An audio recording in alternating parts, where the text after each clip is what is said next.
ဥပုသ်ဆောင်တဲ့အခါကြုံရတတ်တဲ့ကျန်းမာရေးပြဿနာတွေနဲ့ဖြေရှင်းနေ냐ပရိသတ်များအားလုံးပဲမင်္ဂလာပါရှင်ဒေါက်တာလိုက်လီ page ကနေပြီးတော့ကြိုဆိုလိုက်ပါတယ်ဥပုသ်ဆောင်တာကဘာသာရေးအရာရောကျန်းမာရေးအရာပ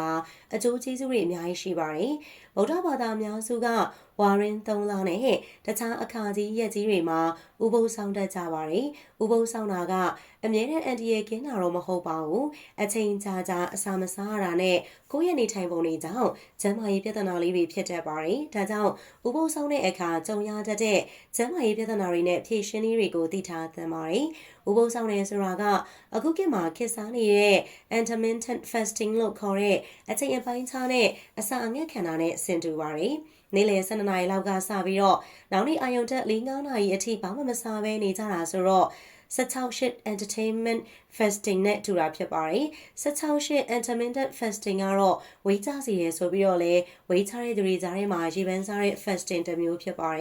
်လေးလာချက်တွေအရဒီလိုမျိုးအချိန်အပိုင်းခြားနဲ့အစာငတ်ခံတာရဲ့ခေါင်းကျိုးတွေကတော့ကယ်လိုရီလောင်ကျွမ်းစေတယ်အချိန်အတော်ကြာအစာမစားဘဲနေတဲ့အခါကျတော့ကယ်လိုရီလောင်ကျွမ်းမှာအသေးကြပါပဲဒါပေမဲ့တနေ့တာစားတဲ့ကယ်လိုရီနဲ့လည်းဆိုင်ပါသေးတယ်စားလို့ရတဲ့8နာရီမှာတနေ့တာလိုအပ်တဲ့ပမာဏထက်ပိုပြီးတော့စားမိရင်တော့ဝါလာမှာပါနှလုံးရောဂါဖြစ်နိုင်ခြေကိုနည်းစေပါတယ်သွေးပေါင်ချိန်ကိုကျစေတယ်အင်ဆူလင်တုံ့ပြန်မှုကိုကောင်းစေတယ်သွေးရင်းသကြားဓာတ်ကိုထိန်းစေတယ်ခန္ဓာကိုယ်ကဆဲတွေတတိုးပျက်စီးတာကိုလျှော့နှဲစေပါတယ်ဒါအပြင်ဥပုသ်ဆောင်နေချိန်မှာတရားထိုင်တာစင်ကြံလျှောက်တာတွေလုပ်နေရတဲ့အတွက်ကိုရောစိတ်ပါအနားရပြီးတော့စိတ်ဖိစီးမှုသက်သာတာအာယုံစူးစိုက်မှုကောင်းတာမှတ်ဉဏ်တက်လာတာစိုးရင်ပူပန်မှုတွေနည်းသွားတာညအိပ်ပျော်တ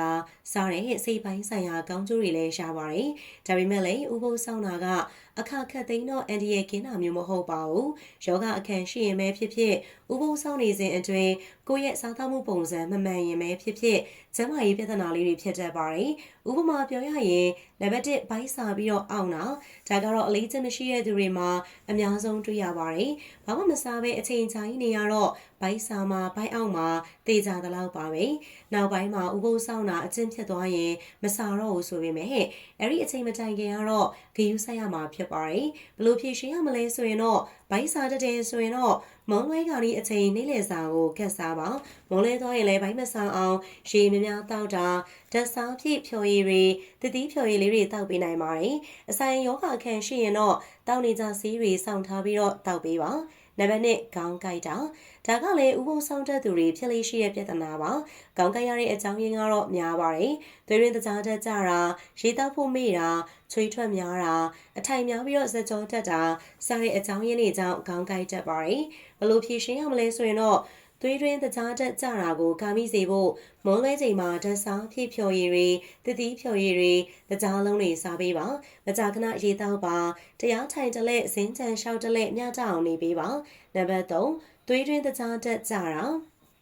ာဘာမှမစားရတာအချိန်ကြာလာရင်သွေးရင်းသကြားဓာတ်ကတဖြည်းဖြည်းကျလာမှာပါစီးကျိုယောဂရှိတဲ့သူတွေဆိုရင်ပိုဆိုးပါတယ်သွေးရင်းသကြားဓာတ်ကျတဲ့အခါခေါင်းမူးတာရှင်တလက်လက်တုံးတာဘိုက်ဟာတာခြေပြောင်းလက်ဖြားတွေအေးဆက်တာတွေကိုခံစားရတတ်ပါတယ်ဘလို့ဖြေရှင်းရမလဲဆိုရင်တော့သွေးရင်းသကြားဓာတ်ကျတဲ့လက္ခဏာတွေပေါ်လာပြီဆိုတာနဲ့ဓာတ်စားဖြည့်ဖြော်ရည်ဒါမှမဟုတ်တခြားအချိုပါတာတစ်ခုခုကိုအမြန်တောက်ပေးပါစီးကျိုရှိတဲ့သူတွေဆိုရင်ဆရာဝန်ညွှန်တဲ့အတိုင်းသွေးရင်းသကြားဓာတ်ဖောက်စစ်ပါဆေးတွေပြန်ညှိပါသွေးရင်းသကြားဓာတ်ကျတယ်လို့ယူဆရဲဆိုရင်တော့လက်ထိပ်ဖောက်စစ်ဖို့စောင့်မနေပါနဲ့အန်ဒီရရှိတာကြောင့်အချိုပါတာတစ်ခုခုကိုသာအမြန်ဆုံးစားလိုက်ပါနံပါတ်4ချွေးထွက်များတ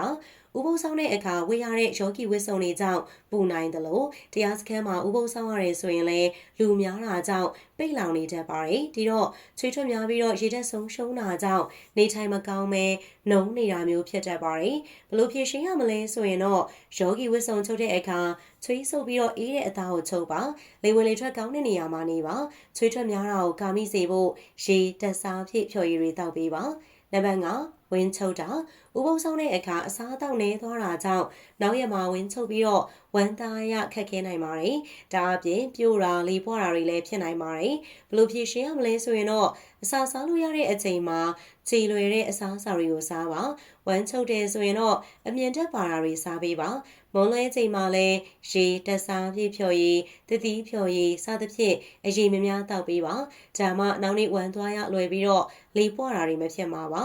နံပါတ်6အစာစားခြင်းစိတ်လွန်ကဲတာ ဥပုသ်ဆောင်ချိန်မှာအစာမစားဘဲအချိန်ကြာနေရတာကြောင့်အုံနောက်က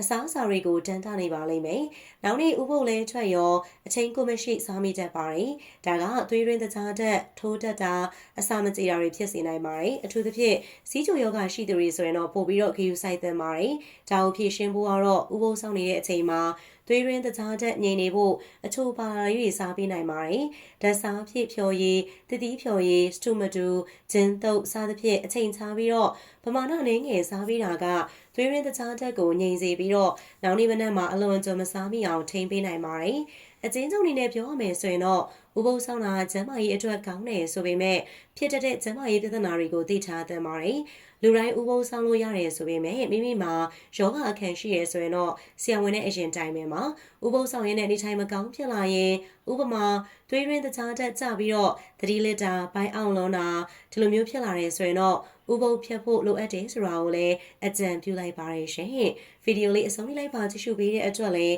အားလုံးကိုကျေးဇူးများကြီးတင်ပါတယ်ရှင်။